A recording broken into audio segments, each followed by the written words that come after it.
بسم اللہ الرحمن الرحیم اللہ ولی الذین آمنوا یخرجهم من الظلمات الی النور الذین کفروا اولیاءهم الطاغوت یخرجونهم من النور الی الظلمات اولئک اصحاب النار هم فیہا خالدون صلوات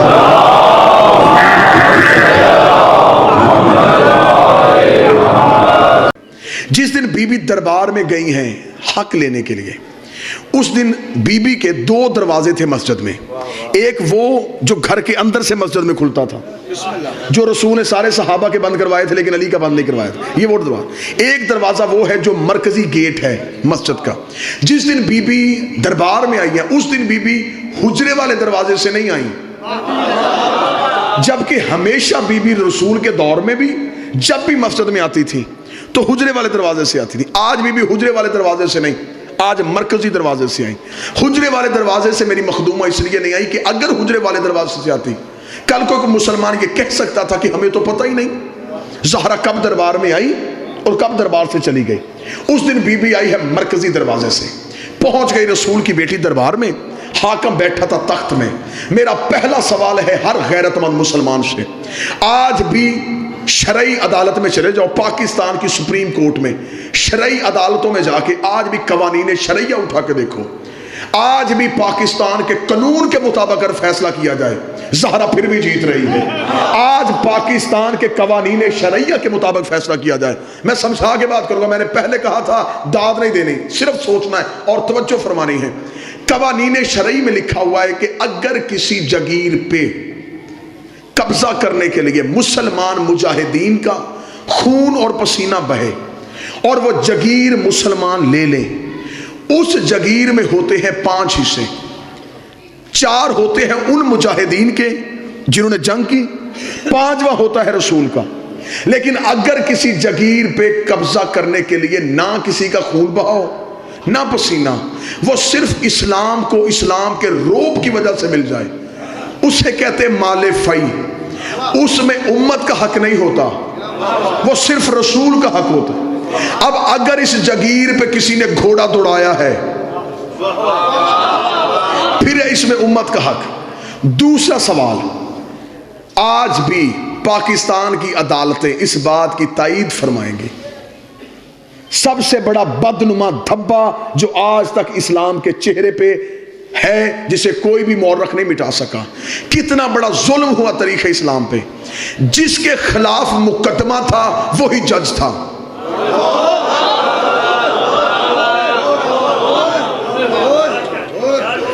جو اس مقدمے میں فریق تھا وہی جج تھا. شریعت محمد کے مطابق حاکم وہ مقدمہ سننے کا اہل ہی نہیں تھا. شریعت کے مطابق یہ مقدمہ جانا تھا قاضی کے پاس. اس مقدمے کو قاضی نے سننا تھا. شریعت میں حاکم کے ساتھ ایک قاضی مقرر ہوتا ہے.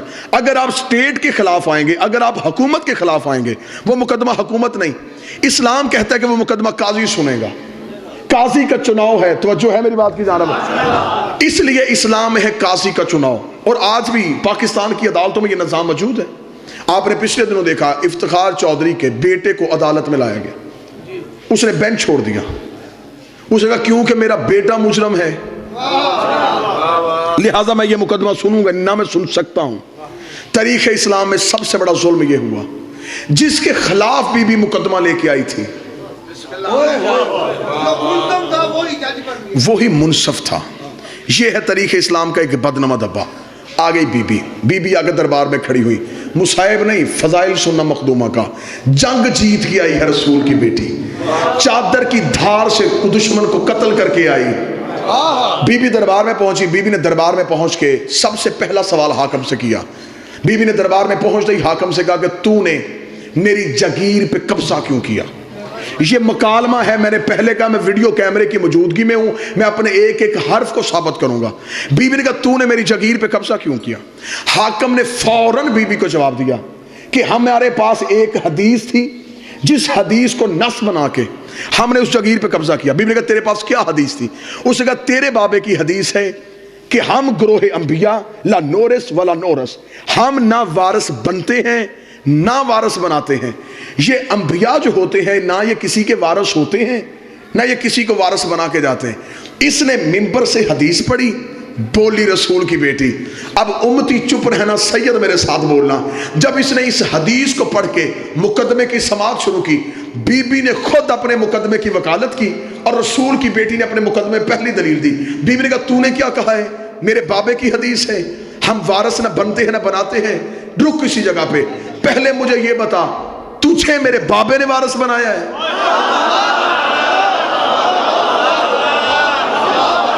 پہلے تو مجھے یہ بتا کہ تو جو وارث بنا ہے کیا تجھے میرے بابے نے بنایا ہے؟ اگر تجھے میرے بابے نے نامزد کیا ہے تو پھر تو خود ہی اپنی نس سے مکر گیا. تو نے ابھی کہا ہے کہ وہ کسی کو وارث نہیں بناتے.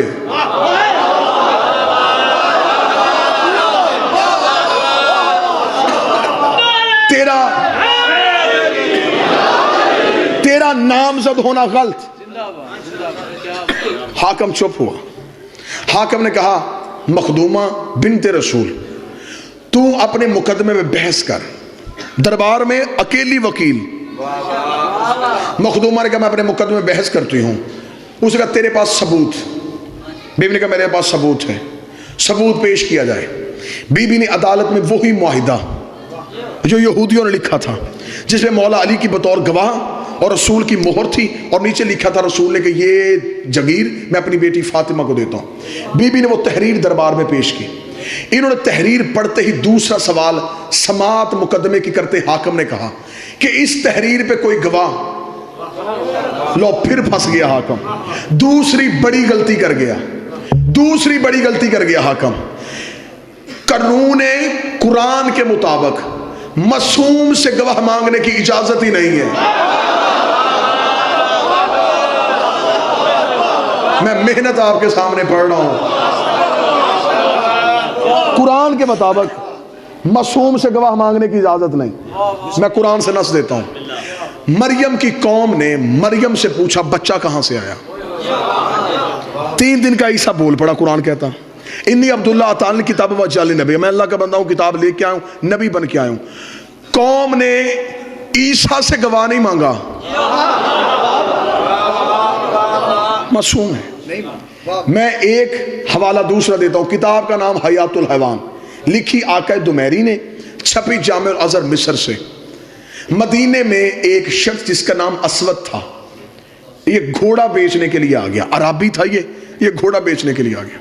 عرب میں گھوڑا ہر انسان کی کمزوری بھی تھی, مجبوری بھی تھی, کیونکہ وہ جانور پالتے تھے, گھوڑے پہ سواری کرتے تھے.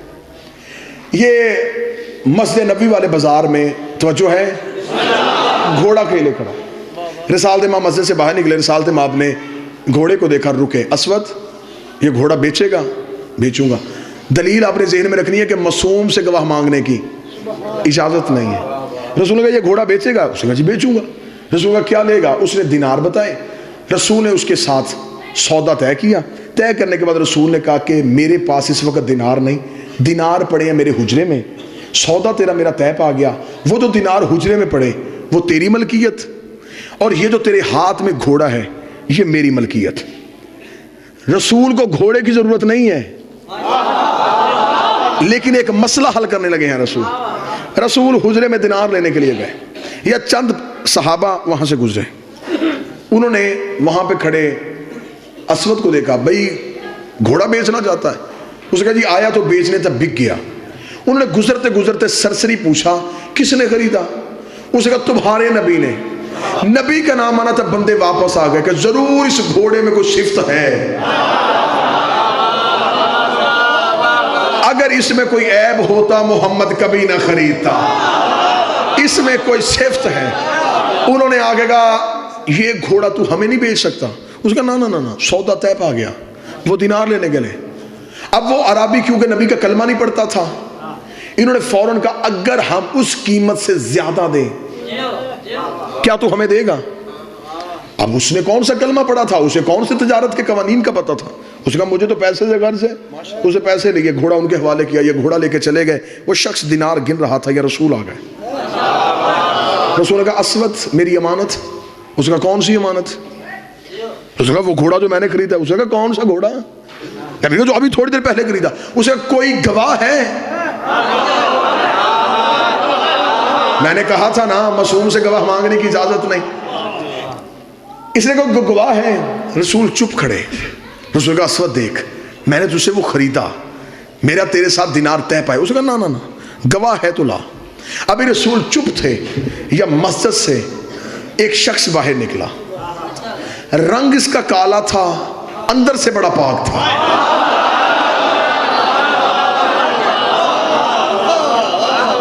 یہاں اس کے ولایت علی کا نور تھا. آ کے بلال نبی کے قدموں پہ, سردار آپ کیوں بازار میں رکے ہیں؟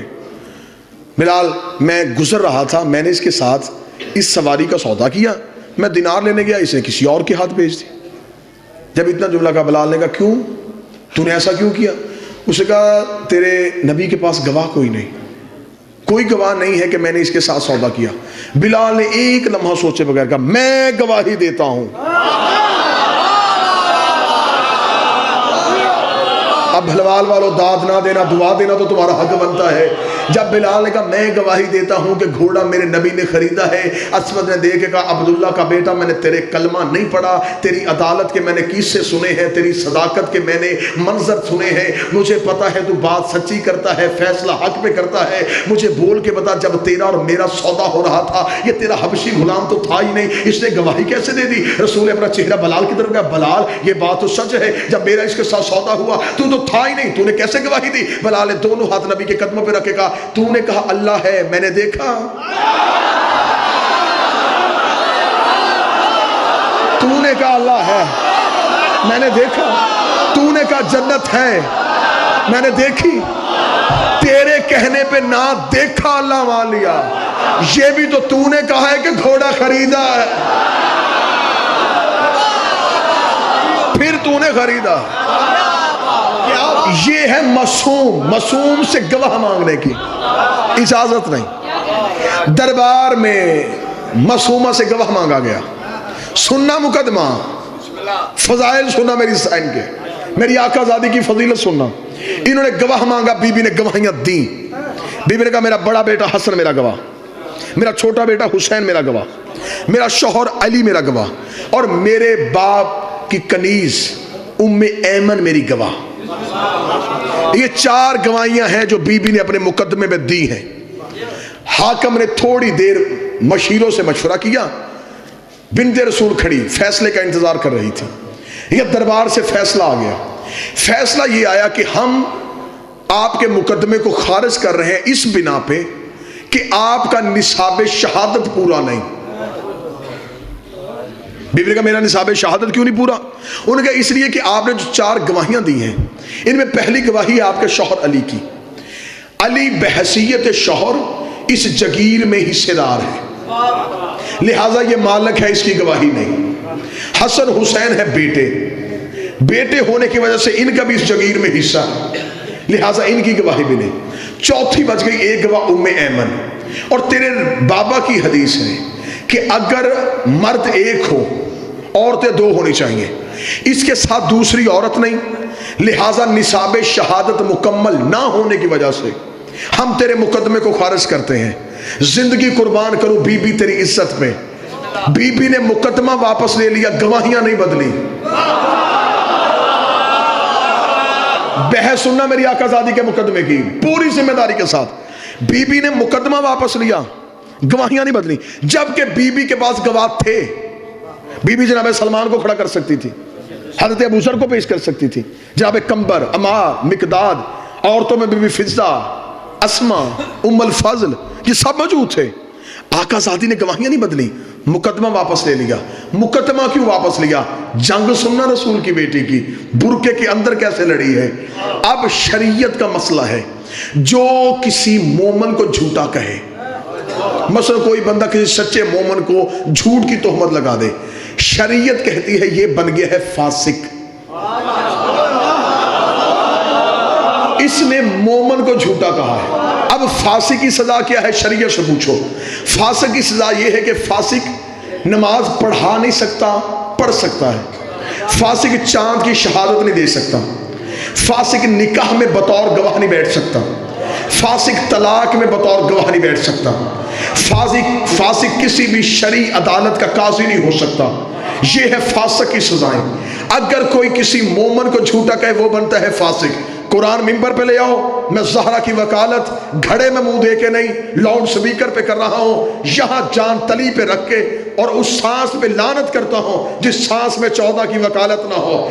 جو کسی مومن کو جھوٹا کہے وہ فاسق بنتا ہے، اور جو معاذ اللہ ثم معاذ اللہ قرآن کو جھوٹا کہے شریعت کے مطابق وہ فاسق نہیں، وہ بنتا ہے کافر۔ اور کافر کی سزا یہ ہے، کافر نہ پڑھ سکتا ہے نہ پڑھا سکتا ہے، فاسق کی سزا یہ ہے پڑھ سکتا ہے، کافر کچھ بھی نہیں کر سکتا، کافر دائرہ اسلام سے خارج ہو جاتا ہے۔ نبی کی بیٹی نے مقدمہ واپس لیا، گواہیاں نہیں بدلی، رسول کی بیٹی نے کہا میں نے گواہیاں نہیں بدلی، تو یہ فیصلہ کر اور طریق کا حصہ بنا تاکہ میں چہرے سے نقاب اتاروں۔ تو نے علی کی گواہی کو جھٹلایا، علی ہے قرآن، رسول نے کہا قرآن و علی و علی مال قرآن۔ تو نے حسن کو جھٹلایا، حسن قرآن ہے۔ تو نے حسین کو جھٹلایا، حسین قرآن ہے۔ بی بی نے کہا میں تجھے دربار میں فاسق نہیں کرنے آئی، کافر کرنے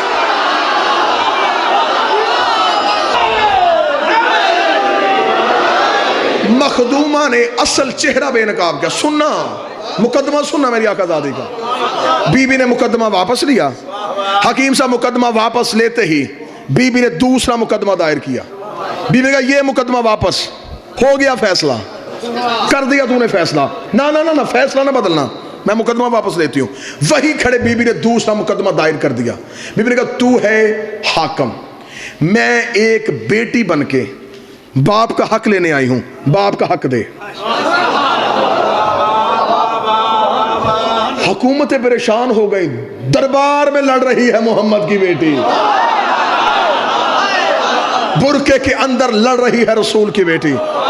رسول کی بیٹی نے کہا حق دے، اس نے کہا توجہ، اس نے کہا حق میں نے تجھے کہا نہیں، میرے پاس حدیث ہے۔ چند قدم چلی، آگے چل کے کھڑی ہوئی، بی بی نے کہا اب بول کیا کہا تو نے؟ اس نے کہا میرے پاس حدیث ہے۔ بی بی نے کہا حدیث سنا۔ اس نے کہا تیرے بابا نے کہا تھا ہم گروہ انبیاء نہ وارث بنتے ہیں نہ وارث بناتے ہیں۔ مخدومہ چادر کی اندر سے بولی۔ بی بی نے کہا تو نے حدیث پڑھی ہے؟ میں قرآن کی آیت پڑھتی ہوں، میں قرآن پڑھتی ہوں۔ کون سی آیت؟ بی بی نے کہا بسم اللہ الرحمن الرحیم وَلِكُلْ جَعَلْنَا مَوَالِيَ تَرَكَ الْوَالِدَيْنِ وَالْأَقْرَبُونَ۔ جو کچھ ماں باپ چھوڑ کے جائیں اس میں رشتہ داروں اولاد کا حصہ ہوتا ہے۔ اس نے کہا میرے پاس حدیث ہے۔ بی بی نے کہا میں دوسری آیت پڑھ دیتی ہوں وَلِلرِّجَالِ نَصِيبٌ مِّمَّا تَرَكَ الْوَالِدَيْنِ وَالْأَقْرَبُونَ۔ جو کچھ ماں باپ چھوڑ کے جائے اس کا بیٹے کا حصہ ہوتا ہے۔ اس نے کہا میرے پاس حدیث ہے۔ بی بی نے کہا میں تیسری آیت پڑھ دیتی ہوں وَلِلنِّسَاءِ نَصِيبٌ مِّمَّا تَرَكَ الْوَالِدَيْنِ وَالْأَقْرَبُونَ۔ جو کچھ ماں باپ چھوڑ کے جائے اس میں عورت کا حق ہوتا ہے۔ اس نے کہا میرے پاس حدیث ہے۔ بی بی نے کہا میں چوتھی آیت پڑھ دیتے ہوں وَوَارَثَ سُلَيْمَانَ دَاؤُدَ۔ ہم نے نبی کو نبی کا وارث بنایا۔ اس نے کہا میرے پاس حدیث ہے۔ بی بی نے کہا میں پانچویں آیت پڑھ دیتے ہوں قُلْ أَسْأَلُكُمْ أَجْرًا إِلَّا الْمَوَدَّةَ فِي الْقُرْبَى۔ اگر میرا بابا اجر مانگ سکتا ہے میں بابے کا حق کیوں نہیں مانگ سکتی؟ بلوال والو شیعہ ہو سنی ہو تمہیں 14 کی عزت کا واسطہ میں زہرا کا حق بیان کر رہا ہوں۔ حاکم ایک حدیث پڑھتا گیا، بی بی بدل بدل کی آیتیں پڑھتی رہی، بدل بدل کی آیتیں پڑھتی رہی۔ 40 آیتیں جب محمد کی بیٹی نے دربار میں کھڑے ہو کے پڑھتی، حاکم کے چہرے پہ موت کی زردی آ گئی، حاکم کا جسم کانپنا شروع ہو گیا۔ اس نے کہا زہرا میں حدیث پڑھتا ہوں تو جواب آیت میں کیوں دیتی ہے؟ حدیث کا جواب حدیث میں کیوں نہیں دیتی؟ اتنا جملہ کہنا تھا یا محمد نے چپ بس میں نے اتنا سننا تھا، تو وہی ہے جسے میرے بابے نے کہا تھا آ تجھے حدیث لکھ دو، تو نے کہا تھا قرآن کافی ہے، تو نے کہا تھا، تو نے کہا تھا، تو نے کہا تھا قرآن کافی۔ آج میں قرآن پڑھتی ہوں برداشت کیوں نہیں کرتا؟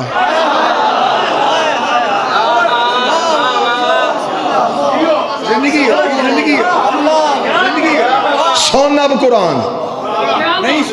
دربار میں کھڑی ہو کے بی بی نے کہا نہ تجھے قرآن کافی ہے نہ تجھے فرمان کافی ہے۔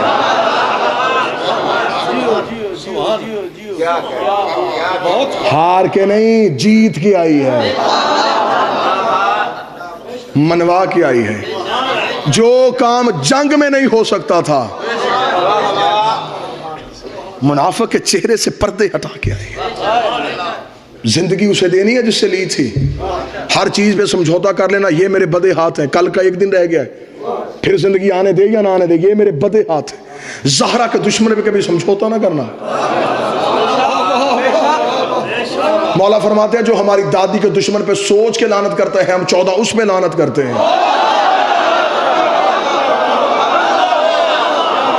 جو سوچ کے لعنت کرتے ہیں